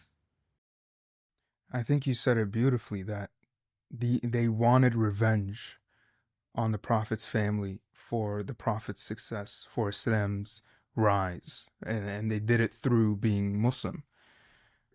And Imam Hussein was betrayed by people who told him that they would join him to fight against Yazid, right? Muslims apparently, yes. Why would they do that? So these people were known as those who قلوبهم معك سيوفهم عليك. Their hearts are with you, their swords are against you. They know that he's right, but they know that if they say anything, they have to sacrifice. So sometimes Imam Hussein, when he would call people to come with him, he would say, come with me. They would say, take my horse. He says, no, not your horse. You come with me. They would say, no, take my money. He said, no, you come with me. He says, no, ya Ibn Rasulullah, I have a wife and children. It's dunya. The same reason now, many people, they will not talk for whatever is happening to their Muslim brothers and sisters because they have a business, they have their own needs that they need to protect, and they might choose to just take care of themselves. Some people call it strategy. Except I'd love to know after 40, 50 years what the strategy is pointing towards. I don't think everyone should be the same way, of course. Not everyone has to make the same sacrifices. But I think everyone knows themselves, between them and Allah subhanahu wa ta'ala, to do the right thing at the right time. It's the same thing at the time of Imam Hussein. Many people, they could have called it strategy, but then Rasulullah, the son of Rasulullah sallallahu alaihi wasallam, he's fighting and he calls for help and no one helps him. And this is hubb dunya. Hubb dunya ra'su kull khati'ah, as Rasulullah sallallahu alaihi wasallam says. The love of this world is the head of every wrong. And this is why. The love of the self, hubb nafs. This is truly the greatest tragedy we've seen. Wallah. Wallah. Was this the straw that broke the camel's back, so to speak, for Yes. I believe Shia identity wasn't truly formed up until then. There were people that followed Ali bin Abi Talib, sure, but there is no true Shia identity without Karbala. Karbala takes a great part of the Shia psyche. They take seriously when the Prophet ﷺ said, Husaynun minni wa ana min Husayn. Ahabba Allah man ahabba Husayna. Allah loves who loves Hussein. Hussein is from me, I'm from Hussein. Hassan al-Hussein, Sayyiday Shababi Ahl al-Jannah. These are Sunni and Shia hadiths. They are the princes of the youth of paradise. Imaman, qama aw qa'adah. Whether they sit or stand, they are two imams. This is a great tragedy because of the love of Rasulullah. So the Shia psyche was formed after Karbala, when the story was retold and the Shia nation was the nation that grieved for him. But then, like I said, even then, there are different political spheres when it comes to Shia. So when did it start? Did it start like immediately upon his death, or did it start like 100 years after? Now, if we say like Sunni Shia, those two identities, they evolved over time. In the time of the Prophet itself, the term was used. Shia was used. There were companions that Rasulullah himself called Shi'at Ali, as in the party of Ali or the followers of Ali in his own lifetime, like Miqdad, like Ammar. He used this term in Khandaq when they were digging the trench around Medina. He was appointing the different positions as people would dig, and he said, "Wa Ali wa Shi'atuh," in that department, like Ali and his group, the party of Ali. So this group existed, but the ideology evolved over time. Now, at the end of the day, this is why we say Muslim is Muslim beyond anything, and a Muslim first. But then, as we describe the different ideas of creed, the different ideas of predestination and free will, the different ideas behind political leadership and spiritual leadership, this then you can say, okay, the Shi'i would say this, the Sunni would say this. When it comes to fiqh, for example, because of the different authorities, because the Shi'i authority is Ahlul Bayt, the Sunni authority is Sahaba, then there's difference between, okay, do you fold your hands in Salat? Do you open your hands in Salat? Of course, we even know Malikis who are deemed Sunni, they open their hands in Salat. So even there are differences. Imam Khomeini is known for a great quote where he says, we're bickering over folding our hands or opening our hands in prayer while the enemy wants to cut our hands off. So this is the ideology that I take on. We follow the certain follow the fiqh, no problem. As long as you follow your sources, you be a good Muslim, your aqidah, khair inshallah, you do your best, follow knowledge. Ultimately, at the end of the day, you're a Muslim. You believe in Tawheed, you believe in Nabuwah, you believe in Ma'ad. You believe Allah Wahid, you believe Rasulullah came with the Quran and you follow that. And then you believe that ultimately there is Sirat and there is Jannah and Nar. And this is what we all believe. But I mentioned those three as the base. I see. Of course, the Shi'i has Adala, which means justice of Allah, and Imama, as in the spiritual successorship and authority after the Prophet. This is a whole different part of Aqidah, which we touched upon in this discussion. Adala meaning, the different discussions regarding predestination and free will and the justice of Allah subhanahu wa ta'ala and how they answer those questions. Those are different debates in history. People had those debates in that discourse. But that doesn't take you out of the fold of Islam. There are different opinions. When did the Shi'i Hadith collection start? When did that start? So the companions of the Imams, the descendants of the Prophet, there were 12 of them. So there were 11 sons to Ali bin Abi Talib, 11 sons to Ali. So Ali bin Abi Talib is the first successor in Shi'i theology. and successor in terms of, as I mentioned, knowledge. So then the Shi'i takes his knowledge from him, hadiths from Ali bin Abi Talib that قال رسول الله صلى الله عليه مثلا. Then there would be companions that would write those hadiths, but they didn't need hadiths at that time because they had the person. The person was there, the Imam was there. So they could just ask him. When the Imam went into Ghaiba, as I mentioned, the occultation, which was the 12th one, that's when they gathered all those hadiths. So the first Shi'i corpus hadith book is called Al-Kafi, which would be the equivalent to, for example, Bukhari. It was compiled the 12th generation after the Prophet, but the narrations go back up to the first generation. So those books, there were many books that were written, like hadiths that were written, but they were not compiled. They call them generation. Do you know what year that is? What time uh period? it may have been at least 200 years after the passing of the Prophet is when the first Shia book was compiled, Al-Kafi, in 200 and something. Yeah, during It was compiled by a man named Sheikh Al-Kulayni. Sheikh Al-Kulayni. Okay. When did Shia Hadith begin? It began before that, but that was the first time that it was compiled in one book. Okay, I Yeah. see. Yeah. The hadiths were there already. They would be there, they were given around, but there was no one book they were compiled in up until Oh. that. Yeah. So 10th and 11th century. So Ahsant.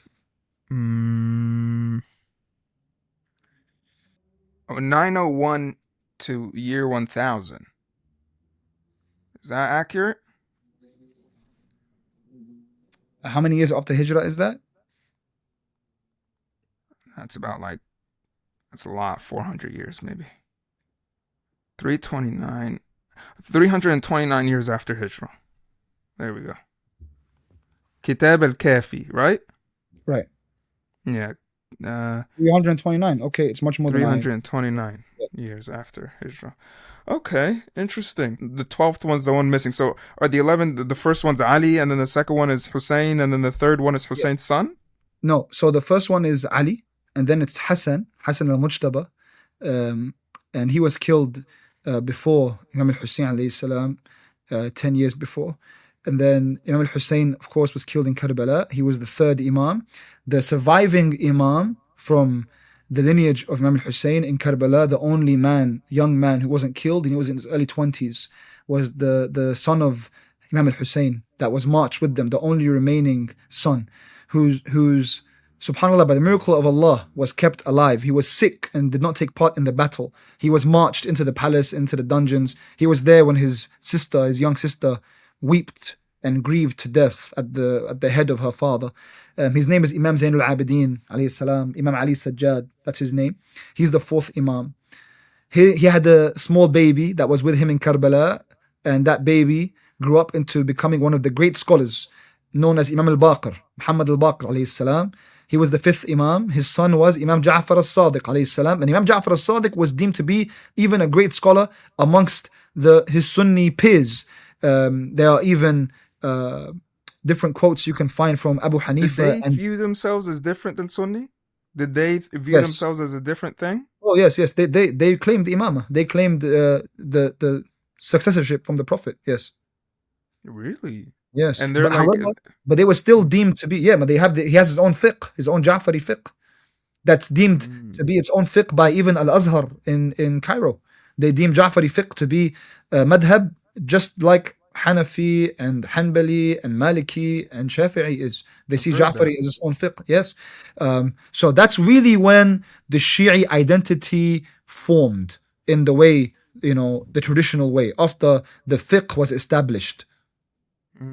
So the Prophet's family started becoming like internal. They started like doing their own fiqh. They started doing their own hadith gathering. Is that what you're telling me? They had their own, yes. However, they were very infused in wider society. As I mentioned, there are even quotes from Abu Hanifa and Malik ibn Anas about learning from Ja'far al-Sadiq, the sixth Imam. So even not as an Imam in the Shi'i point of view, but as a scholar, he was widely revered as a giant of his time in knowledge by his peers at the very least. So that's confusing right there. What was their take on all of this? Did they see that? What was Ja'far al-Sadiq's opinion on all of this? On what exactly? Everything that we talked about. What was his opinion on Omar and? This is where I'm getting my. This is where I take my knowledge from. This is. I'm not basing it on my own opinion. I'm basing it on when Imam Ja'far al-Sadiq passed down in the books. This is what I'm basing it on, not my own view.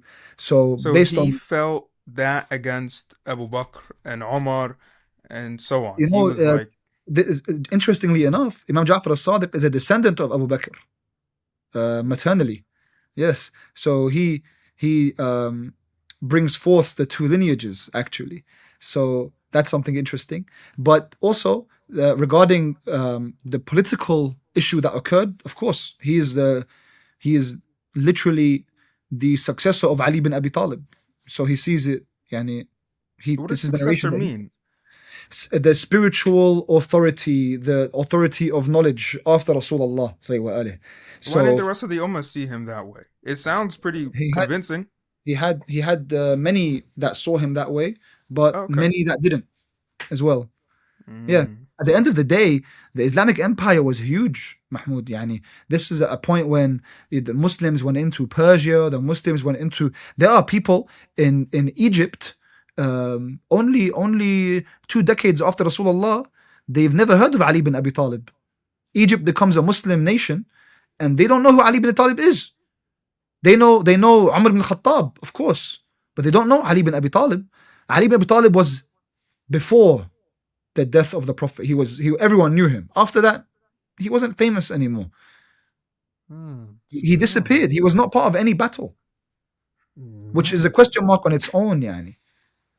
And why is that a question? I agree it's a question mark, but what do you think? I think that he didn't, of course, regard the leadership as valid, and at the same time, he wanted the best for the Muslims, so he helped to his maximum capacity that he could, without acknowledging or validating the successorship, because at the end of the day, by his own responsibility, if he is the spiritual successor of Rasulullah, he has to abide by that position. So what happened to the 12th Imam? Did he literally disappear? Because you guys are clearly going, okay, well, here's his son, and here's his son, and here's his son, up until 11 generations down. Is that how that went? Yeah, I mean, there are different strands of Tashayyur. I'm talking as a 12er Shia Muslim. That means 12 Imams. Of course, there are Zaydis. They believe up to the 4th Imam, Imam Sajjad, and then the 5th Imam is his brother, his son, Zayd, who is killed. So those are mainly the Shias in Yemen, masalan. They're Shia, but they're up to 5 Imams. They're called Zaydis. You have Ismailis, so they follow the son of Imam Ja'far al-Sadiq, Ismail, whereas the Shi'i 12er like me would follow Imam Musa al-Qadhim, who is deemed the 7th Imam. They deem Ismail to be 7th Imam, and right now the Ismailis till now they have the Agha Khan, who they follow as their Imam. The Agha Khan, you can check it out. He's a known man, yani, and he's a descendant of Imam al-Sadiq alayhi salam and Prophet Muhammad alayhi. So they follow the Agha Khan. The Shi'i doesn't follow an Agha Khan. It goes by those historical Imams up to the 12th, and the 12th is not appointed the way that the Agha Khan is. As in, we don't know who he is, but we believe he is alive.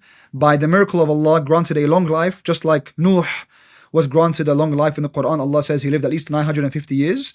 And that this man, just like his grandfathers, he is the authority after the Prophet Muhammad sallallahu alaihi wasallam, and he is an occultation because all of his forefathers were killed. And we just saw right now, even up until now, Sayyid Ali Khamenei was killed very easily by drone strikes, and airstrikes. So that would easily be the case if there was, an Imam right now that would come back as the tradition of the Prophet tells us, which is accepted by both Sunni and Shia, when it comes to the end of times, that my son, my descendant, whose name is like my name, will come back and fill the world with justice after it had been filled with tyranny and oppression.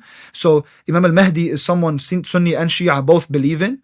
It's just that the Shi'i claims that he is the son of the son of the son of the son of the son of Ali ibn Abi Talib, Rasulullah sallallahu alaihi, and that they appointed him as he's the 12th Imam. Whereas the Sunni would say, we believe in him, but he's coming. He hasn't come yet. So this is the difference in creed. Yeah. Okay. So let me ask you this then. So don't you think, I don't know what you believe when it comes to qadar and tawakkul and everything is written, but isn't it proof that Allah wanted it since it happened? Because if Allah didn't want it to happen, He could have just changed it. That would, like, if Allah wanted Ali as, why didn't He just say so? Why did He allow Abu Bakr and then Umar and then Uthman? Why did He allow all of this? Allah's not like this, innocent bystander. If He wanted to butt in and say, hey, Ali needs to be next, He could have said so. I could say this about everything. I could say, why does Allah subhanahu wa ta'ala let all these orphans in Gaza be bombed and not just stop them? He's not just a bystander. Why did He allow for Imam Hussein to get massacred in Karbala? This is the issue of free will. And otherwise, there's no point for Allah to create human beings, aslan. Because if that was the case, then the angels have a point when they asked Allah, أَتَجْعَلُ فِيهَا مَنْ يُفْسِدُ فِيهَا? Are you going to create in this land the ones who cause bloodshed and corruption? When Allah says, إِنِّي أَعْلَمُ مَا لَا تَعْلَمُونَ, I know what you don't know. He said, إِنِّي جَعْلٌ فِي الْأَرْضِ Khalifa. I'm going to create this human being with free will. This is different than the angel. The angel has no free will. The angel only does what Allah says, only intellect. But the human being, this is what separates the human being. This is why you can either be a Fir'aun or you can be a Musa. Yani, the human being has the potential to be either one. You can go into the depth of evil or the greatest heights of to be a glorious human being, and even higher than the station of the angel, because the angel didn't have the desires and temptations of dunya to battle through. They didn't have willpower. The human being worships Allah out of their own choice. This is why. So the question that you're asking means that everything is predestined to the point that there shouldn't be heaven and hell, actually. If I sinned, Ya Allah, why did you put me in hellfire? You're the one that said I should sin. Why did you even create me in that point, that regard? So then we have to go into the whole idea of qada al-qadar, which is a whole debate on predestination versus free will. And what is that? How come Allah knows everything but doesn't force everything? Is Allah limit? This is a whole debate. We can go into that if you want, but your editor might get upset. No, what I mean by that is like, okay, because you said that Allah wanted Ali to be next. And that's different than me like just saying that my actions are my choice versus predestiny. This is me saying, no, Allah wanted me to do this, right? Allah wanted this action to happen, which is, you're making a claim. You're making a statement about what Allah wants. Yes. You're also making a statement about what the Prophet ﷺ wants. So it's almost like the person's coming from two sides here. It sounds like the Prophet ﷺ was fooled into these Sahabis who turned out to be evil men and fought his descendants. And then at the same time, Allah didn't get what He wanted. It just sounds... Let me explain. First of all, in the Quran, we have a surah called Surah Al-Munafiqun. The chapter on hypocrites. It was very well known that amongst the Prophet, there were many, many hypocrites. And they were with him, and Rasulullah, his main ambition was to bring people together and become Muslim.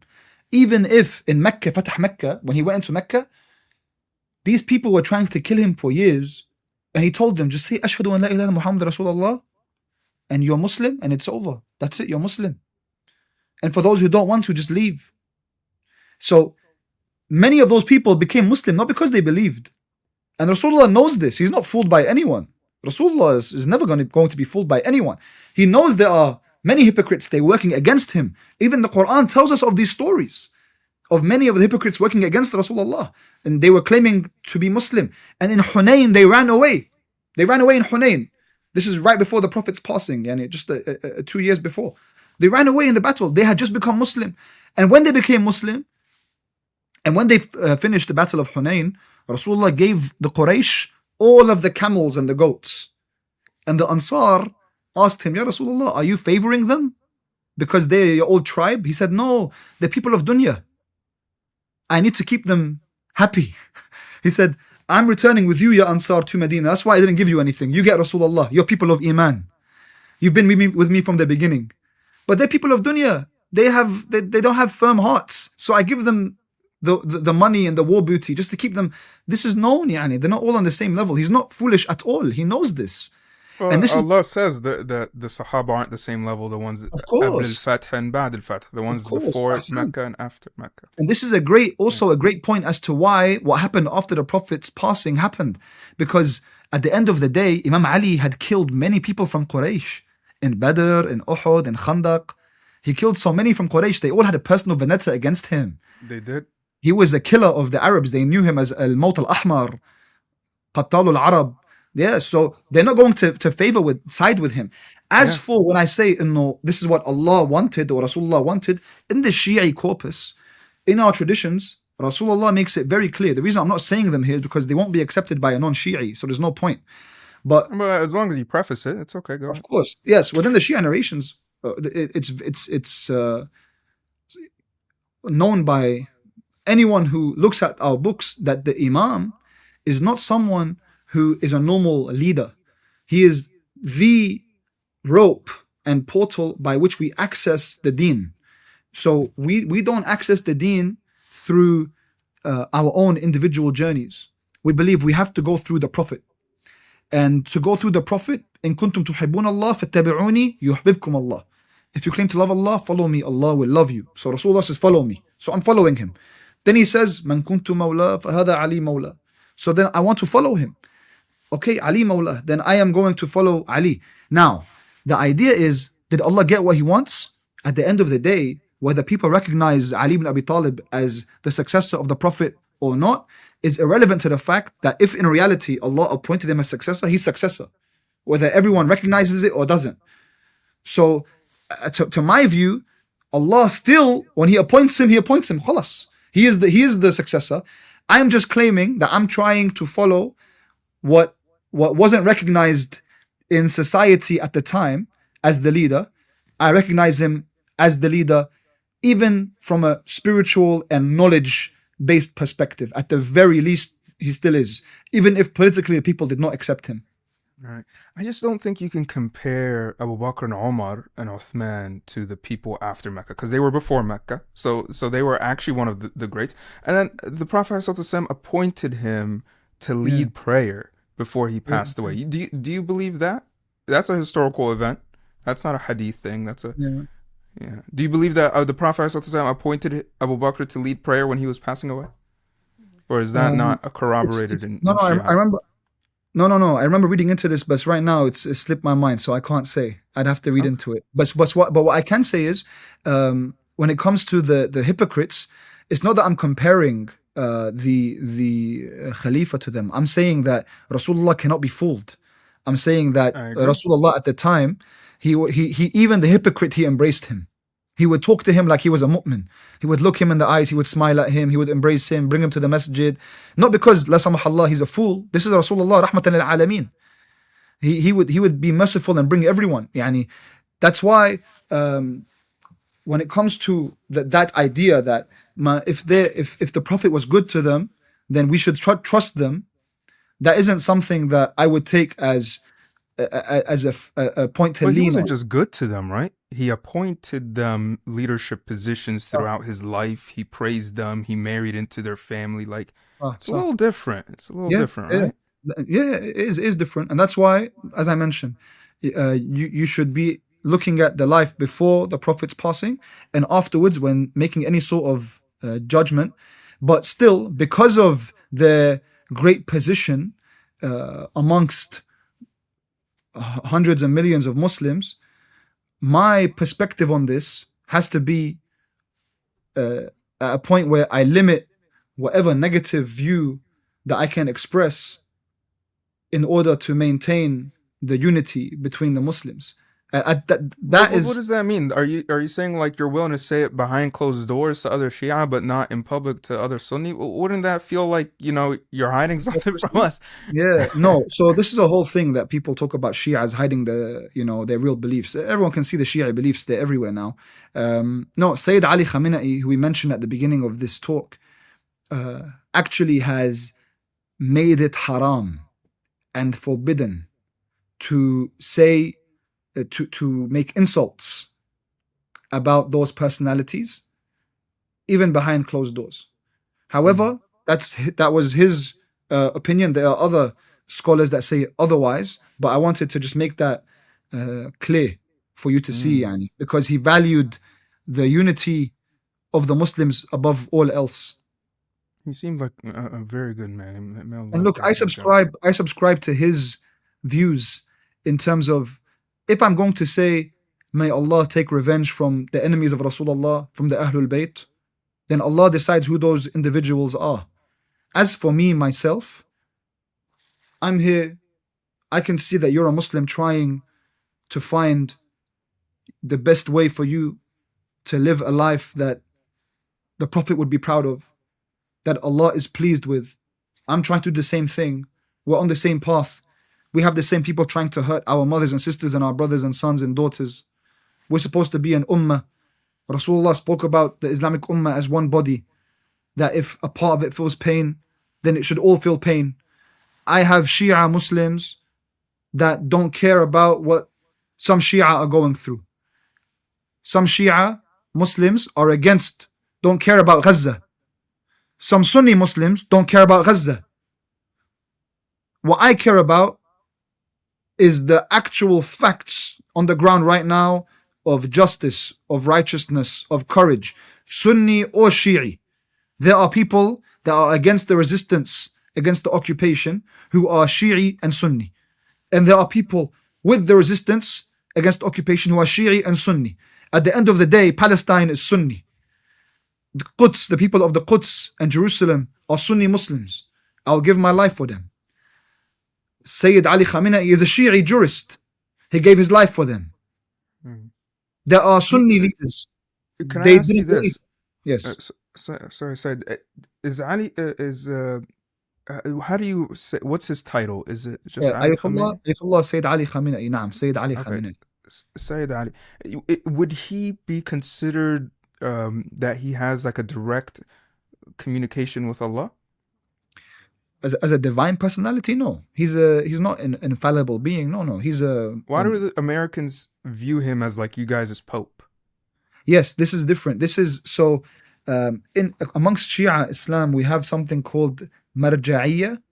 The marja' right now of Shia Islam means he is the authority upon the Shia in terms of where we receive our fiqh from, the one who derives the rulings of the Quran and the Ahadith. Mainly, there were two: Sayyid Sistani in Iraq and Sayyid Ali Khamenei in Iran. Those two were the highest grand jurists. So this is what many hundreds of millions of Shia Muslims, these are the two people that they followed. However, Sayyid Ali Khamenei had something added onto him, which was the Wali al-Faqih. This is a whole theory on the leadership of government. This is something that Imam Khomeini brought forth and claimed that this is actually present in the Hadith, and he derived it from that as a fiqhi even issue, that the jurist then has an authority upon the government, that Islam itself is a religion that is supposed to be for the individual, but also it has ahkam and rulings for the society. So how else can you implement the ahkam for society if there is no rulership of the jurist? So then the jurist becomes the head of the government. So there's still a president, let's say for this government, there'll be a president, there's a parliament, everything else. And then there's a supreme leader with certain veto powers, let's say, on top of all of that. And he is watched by a whole group of scholars to make sure that he is someone who is righteous and just. And this person is a very important person, as you can see. And this person would be regarded as the person who is filling the void of the missing Imam. The missing Imam being Imam al-Mahdi, who both Sunni and Shi'i traditions speak about, that he's a figure that will be here at the end of time. Even other religions, Buddhists, Jews, Christians, speak about a savior at the end of time. The difference between the Sunni and Shi'i is that the Sunni awaits him coming, and by the prophecy of Rasulullah, he awaits him coming, that he's a descendant of the Prophet, and he awaits his coming, whereas the Shi'i believes that he is actually alive, that this is a man who is alive but is in ghaiba, in divine occultation, if you will. And so the Shi'i mystical tradition is that he ultimately, access to God is through this very special Imam, who it's, you cannot go and just see. No one knows who he is. But the Wali al-Faqih acts as a figure, not that access to Allah or even access to the Imam. Doesn't claim that at all. No one has any access, like outer access, that they claim they can see the Imam or speak to the Imam like a sort of divine authority. But when the Imam is not there, he acts as his deputy. So this is why they would say he is like the Pope for the Shia. In fact, maybe even more. Like, for example, with me, I don't know of any Christian that would die for the Pope or sacrifice his mom and dad instead of the Pope. I would give my soul to have left this world, given my whole life, rather than see my leader be killed. Mm-hmm. So where they're saying it's like the Pope is that the Pope gets, I believe, revelation from God. Do you believe that, the Supreme Leader gets revelation from God? No, of course not. Revelation is only to Rasulullah. Quran. Rasulullah receives revelation. That's it. Okay. Access to Allah. As for... Because what you're saying makes sense. He just sounds like the top scholar in the Shia tradition. That's just what sounds like Khamenei is. Yeah, you could say that. Yes, ahsant. No. Okay. There's no like crazy, wacky belief, everything is very formulated and structured and balanced, and everything. That sounds like a cool system. It sounds like a cool system of parliament and president, and then you have a council of scholars who oversee one main scholar who has veto power. Yeah, the proof is in the pudding, Mahmoud. Look, Venezuela was taken in one day. Look, all these Muslim nations didn't do anything for Palestine. Look, Iran, apparently Shia nation. No. Look at Lebanon, South Lebanon. I lived 100 kilometers from Jerusalem. I live in South Lebanon. We're the same people. The people in Palestine are the same people in Lebanon. These new countries were created only 100 or so years ago by Sykes-Picot. This is Bilad al-Sham. We're the same people, Yeah. So those are my people. Sunni, Shi'i, I don't care. Those children don't. Who's asking? This is humanity beyond even Islam now. This is human beings. There are people around the world who saw this and felt. Their humanity was being disgraced when they saw what was happening to our children in Gaza, let alone Sunni Shi'i. The point I wanted to make was the supposed Shi'i government of Iran became the defender of the Muslims, the defender of Islam. It allowed us to raise our heads, to have something that, because most of the other supposed Muslim nations became secular nations. I know that many people in those nations don't accept what's happening, but no one's listening to them. The nations became subservient to the imperialists and the colonialists and the money and dunya. Iran, at the end of the day, because it had this system, was able to stand up to the powers of the world. Nuclear powers, it stood up to them. Everyone thought it was going to be destroyed. No, because they really had Iman. Truly, wallah. They had Iman. They truly fought as underdogs. And they didn't accept. And everyone said, oh, they're going to sell out. They didn't sell out. They forced it. Trump would say complete surrender. No complete surrender. Because of their belief in the ultimate hope, Imam Mahdi. Because of their belief in Karbala and the sacrifice of Imam Hussain. Because their belief in the promise of Rasulullah. They really have belief. Because at the head of all of this is truly a man who has no fridge. Who... Ayatollah Khamenei he had no fridge. He lived in a small house, a few carpets, a few chairs, And this man was supposed to be leader of the country. This man, when they told him, we'll take you to a bunker, he said, can you take 90 million Iranians to a bunker? Where do we see now leadership in that way, where people actually love their leader and are crying and grieving? I've never met him. And you can see how much I love him and I'm inspired by him. You know why? Because he allowed me to understand a little bit of what it would mean if I lived in the time of Rasulullah. To look at a leader with akhlaq, loved the children, didn't care about dunya. He always cared for the daughters and sons of orphans. He gave of himself. He was an ascetic. He didn't take for himself. He had so much knowledge. He when you look at his face, you feel like it's ibadah. This is a normal man. But because he reminds me of what Rasulullah would speak about, he reminds me of the Quran, everything he would speak about is Quran. This is a great hujjah upon me. Allah gave me someone in my era, in my lifetime, that I can see, oh, this man wasn't sold. He didn't sell out. It wasn't for the politics. It wasn't for the title. It wasn't for dunya. It's beyond sectarianism. It's beyond, I'm not even Iranian. I'm Lebanese, you know, but I can see the iman. I can see this was a true man of Allah, and then he dies because of his word of haqq. He could have sold out like everyone else sold out. He didn't. He dies with his children, with his granddaughter, for a word of haqq. Yeah, I cannot but admire this and feel proud that that's my leader. At 85 years old, when the whole supposed Muslim world didn't defend Palestine, for the last 3 years, he's the one. He's the one, and our brothers and sisters in Yemen, in Lebanon, in Iraq, and of course Gaza. You know, I agree 100% with your sentiment about Sayyid Ali. I will say though that just to kind of balance it a little bit, that Iran, you know, there is a little bit of balance because I am very pro Iran right now. I love Iran. I love everything Iran is doing. But at the same time, I do recognize the reality that Iran only turned on Israel in the 90s when Israel turned on it first. But before that, Iran was secretly giving oil and gas to Israel, just like Turkey is today. Oh, this and is a so whole. on. I would say, look, I don't want to sound like I'm an Iran fanboy. There is no perfect government at the end of the day. Even the government of Ali ibn Abi Talib alayhi salam for those 4 or 5 years was not perfect, and it had corrupt people in it.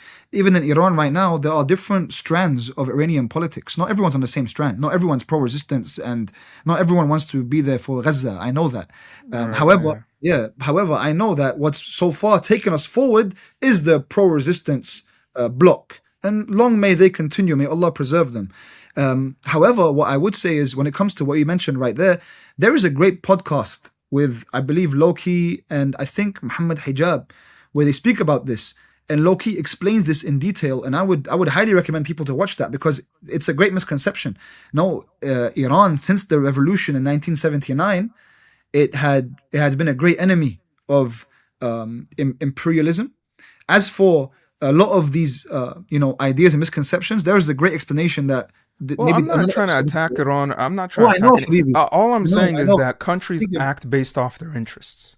Like at the end of the day, countries act based off their interests. Politicians act based off their interests. It was a part of Iran's interests to defend itself against Israel, not attack Israel, because Iran didn't attack Israel. It defended itself. It defended itself against America. So we don't want to also go down this route where it's like, oh, it went out of its way because of its spiritual greatness to go fight for Gaza. No, it didn't. It only defended itself once it was hurt. I would say, if you look at, I would disagree with this, because if you look at the whole resistance from within Gaza, everything has leaned upon Iran for the last over 40 years, the last 4 decades. In Lebanon, it's the same. In Yemen, it's the same.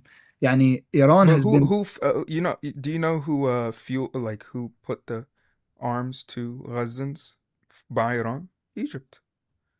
Yeah, through Egyptian tunnels from the Sinai Peninsula. I mean, so everything. Ahsant. Like, there's always deals happening.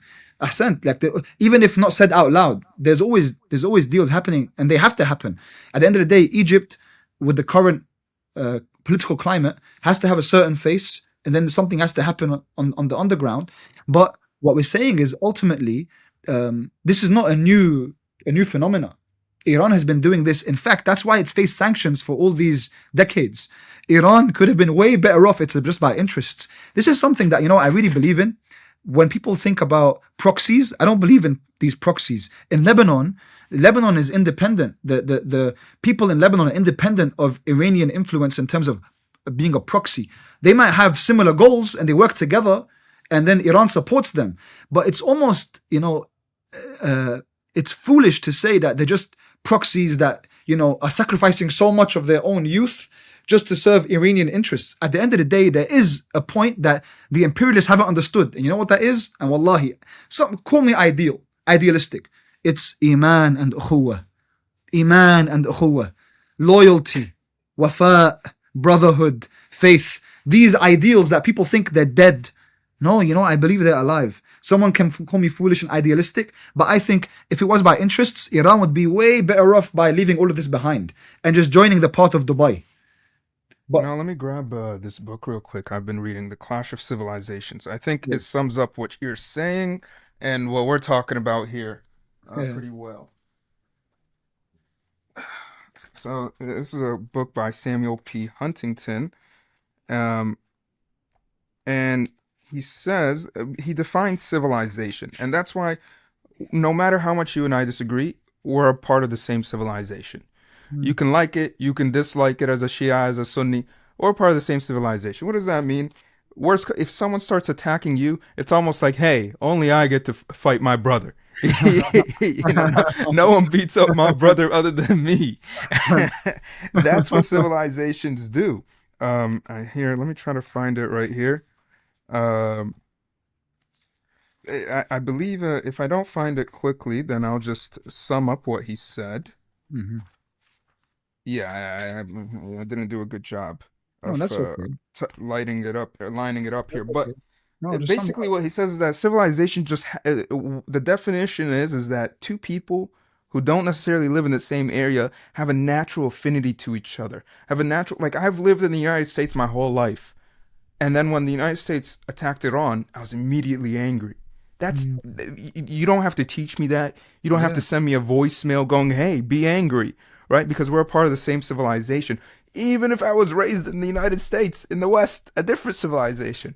That is what a civilization means. Even in terms of celebrations, like when Muhammad Salah hit that goal, when he's walking up there and Egypt is successful in the World Cup, you look at my house, masalan, our household supports all the Muslim teams. Like, who do we support? The Muslim teams. Yani, whenever a Muslim team is going up, that's who we're supporting. Whether it's Egypt or Morocco or whoever else it is. And it's as if it's my country. Subhanallah. And I think this is the way that we have to be when it comes to celebration. It's easy. But also when it comes to the difficulties. And that's why even the Egyptian coach, when he was speaking, look, he took out the Palestinian flag and he took the opportunity after that historic win in the World Cup to speak about Palestine. And why? Why do we do that? Why do these Arabs do that when they gain a platform and then they use that to speak about Palestine? Because it lives in our conscience. It lives in our hearts. We know that Al-Quds is such a sacred place for us after Mecca. And the Muslim longs and yearns to visit. We feel the pain of every mother, of every orphan, as if they were our own. Because as you said, it's not only that no one gets to fight my brother except me. Wallahi, even more so than that, is that I love my brother. I love my brother. And I cannot accept harm to come to my brother. Absolutely. And when Sayyid Ali Khamenei was murdered, assassinated, I was upset for like the whole week. I didn't even know the guy barely before that as a young Sunni. And I was like genuinely upset. I was like, subhanAllah, wow. a natural, sadness that came upon me. It's your fitrah. Yeah. Right. Imam Sayed Hussain Makke, thank you so much for joining the Ansari Podcast. I know I kept you longer than you expected. I had so many questions for you, but that's all the questions that I have for now. Thank you so much for joining the Ansari Podcast. Do you have any final thoughts or questions? Honestly, brother, you honored me. Thank you so much for your wonderful authenticity, how genuine you are, and you've gained a brother in me. And inshallah, we continue this very fruitful friendship. And I'm at your service, you and your family, and whatever you need. بخدمتكم inshallah. Allah يخليك, Allah يخليك. May Allah bless you and bless your work and bless all of our Muslim brothers and unite our hearts Ameen. and make this a source of goodness for the world. Ameen. آمين Ameen. آمين حبيبي محمود حبيب قلبي الله يحميك يا رب السلام Allah عليكم وعليكم يخليك. السلام Alaykum salam. Sayed Hussain Makke. Thank you so Salam. much for joining the Ansari Podcast. And thank you guys for listening to the Ansari Podcast.